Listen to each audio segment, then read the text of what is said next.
Good morning students. आज की class में मैं आपको प्रेजेंट परफेक्ट कंटिन्यूअस टेंस इसका पार्ट सेकंड बताने जा रहा हूं। प्लीज सभी स्टूडेंट्स इस क्लास को ध्यान से ज्वाइन करें। पिछली क्लास में मैंने आपको इस टेंस की पहचान, हेल्पिंग वर्ब, मेन वर्ब और उसमें आने वाली जो भी चीजें थी उसके बारे में मैंने आपको बताया। देखिए, पुनः थोड़ा सा रिपीटेशन कर रहा हूं। पहचान है से रहा है, से रही है, से रहे हैं, से रहा हूं। Helping verb has been, have been. Main verb बी1 प्लस आईएनजी। इसकी पैसिव फॉर्म नहीं होती है और समय से पहले सिंस अथवा फॉर का यूज करते हैं। ये चार बातें हैं।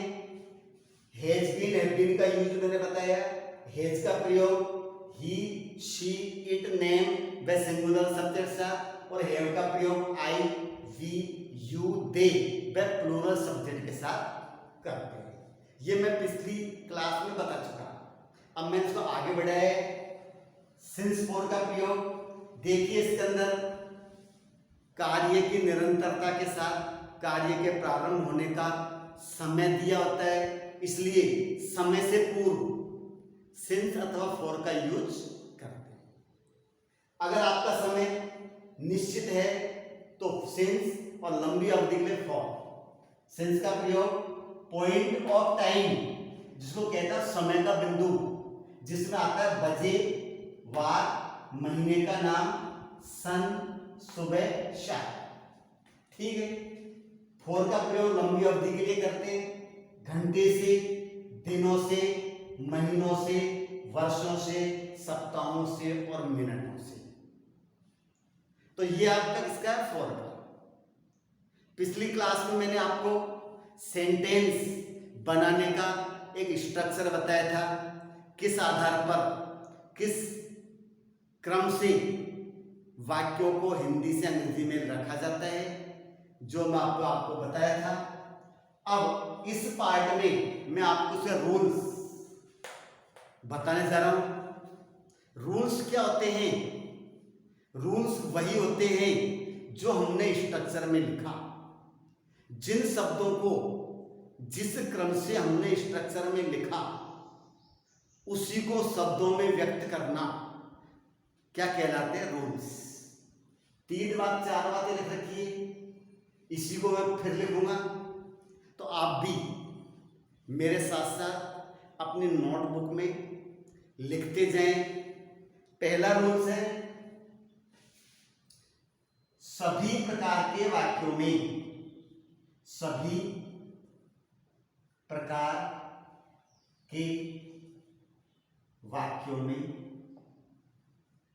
हेल्पिंग वर्ब के रूप में, सभी प्रकार के वाक्यों में हेल्पिंग वर्ब के रूप में हैज बीन अथवा हैव बीन का, हैज बीन अथवा हैव बीन का यूज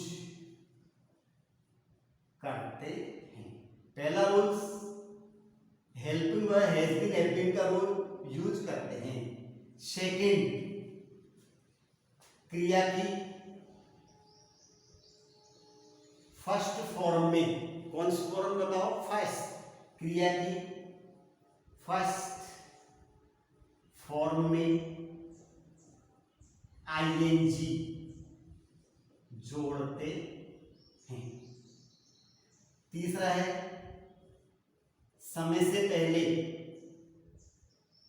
समय से पहले सिंस अथवा फॉर का यूज करते हैं। समय से पहले किसका यूज करते हैं? सिंस अथवा फॉर का यूज करते हैं। चौथा हम यहां से लिखेंगे, नेगेटिव सेंटेंस में, नेगेटिव सेंटेंस में सब्जेक्ट के बाद हैज नॉट बीन अथवा हैव नॉट बीन का यूज करते हैं। हैज नॉट बीन अथवा हैव नॉट बीन का यूज करते हैं। फिफ्थ, इंटेरोगेटिव मीन्स प्रश्नवाचक। इंटेरोगेटिव मीन्स क्या होता है? प्रश्नवाचक। क्या करेंगे बताओ? इंट्रोगेटिव में क्या करते हैं? इंस्ट्रक्शन में बताया था, हेल्पिंग वर्ब को सब्जेक्ट के पहले रखते हैं और क्वेश्चन वर्ड को हेल्पिंग वर्ब के पहले। सबसे पहले क्वेश्चन वर्ड और फिर उसके बाद में आता है हैजेस। तो देखिए, इंट्रोगेटिव सेंटेंस में कर्ता से पहले हैज हैव तथा कर्ता के बाद बीन का यूज करते हैं। क्योंकि जब दो शब्द में सहक्रिया आती है, ध्यान करना, किसी भी टेंस में हो, अगर दो शब्द में क्रिया आती है तो पहला शब्द जैसे नॉट लगाना है तो प्रथम शब्द के बाद ही लगता है, शेष बाद के शब्द नॉट के बाद ही लगते हैं। इसी प्रकार से इंट्रोगेटिव में भी पहला शब्द ही सब्जेक्ट के पहले आता है और शेष बाकी शब्द सब्जेक्ट के बाद में आता है। तो इंट्रोगेटिव सेंटेंस में कर्ता से पहले हैज है तथा कर्ता के बाद बीन का यूज करते हैं। छठा है इंटेरोगेटिव नेगेटिव सेंटेंस में सब्जेक्ट से पहले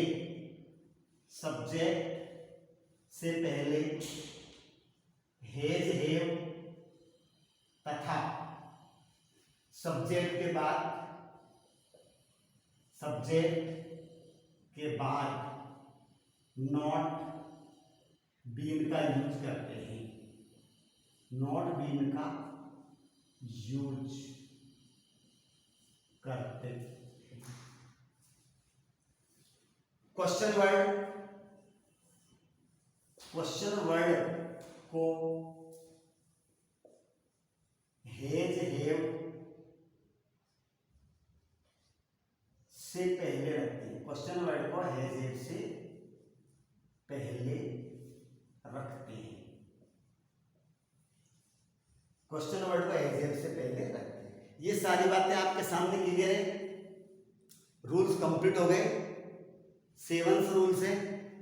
7वां रूल सभी टेंस में कॉमन है। क्वेश्चन वर्ड को यहाँ पर हैज हैव से पहले, तो क्वेश्चन वर्ड कहाँ पर आता है? हेल्पिंग वर्ब के पहले। जो भी हेल्पिंग वर्ब होती है उससे पहले हम क्या लगा देते हैं? क्वेश्चन। तो ये हमारे रूल्स हो गए। आप सब इनको लिख लीजिए,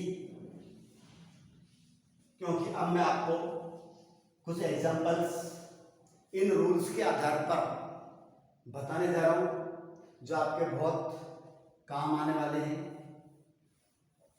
चलते हैं सबसे पहले फर्स्ट रूल्स जो मैं आपको बता रहा हूं। पहला सेंटेंस हमारा क्या होता है? वाक्य लिख दिया हमने। अध्यापक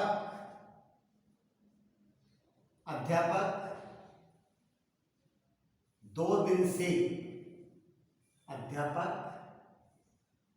2 दिन से अंग्रेजी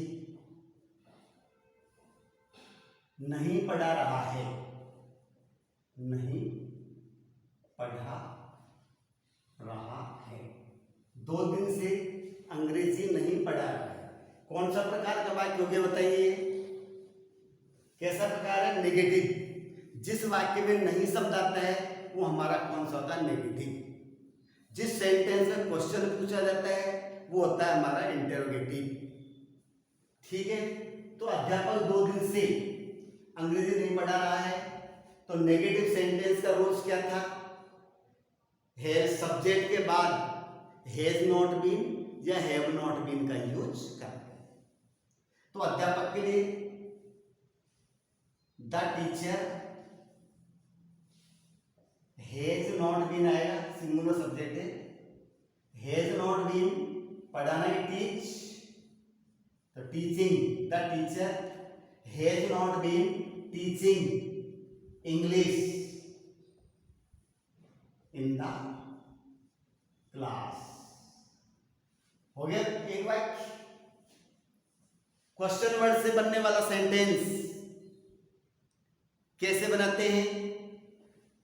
दूसरा वाक्य लिख दिया, तुम सुबह से, तुम सुबह से क्यों खेल रहे हो? तुम सुबह से क्यों खेल रहे हो? ठीक है, तुम सुबह से क्यों खेल रहे हो? क्वेश्चन वर्ड का यूज कब करते हैं? जब हिंदी के वाक्य में प्रश्नवाचक शब्द वाक्य के बीच में होता है, तब हम उसके लिए क्वेश्चन वर्ड का यूज करते हैं। तो देखिए, तुम सुबह से क्यों खेल रहे हो, ये हमारा क्वेश्चन वर्ड है, तो इसको लिख देना वाई। हेल्पिंग वर्ब में हैव को बाहर निकाल दिया, हैव सब्जेक्ट यू और been. Why have you been, have been था, हैव को बाहर लिया और बीन सब्जेक्ट के बाद। तो वाई हैव यू बीन, खेल रहे हो, प्लेइंग, सिंस मॉर्निंग। तो why have you been playing since morning, तुम सुबह से क्यों खेल रहे हो। इस प्रकार से हम रूल्स और स्ट्रक्चर के आधार पर सेंटेंस निर्माण करते हैं।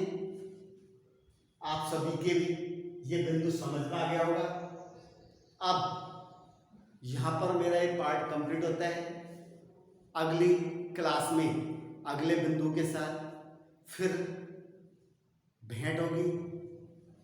धन्यवाद।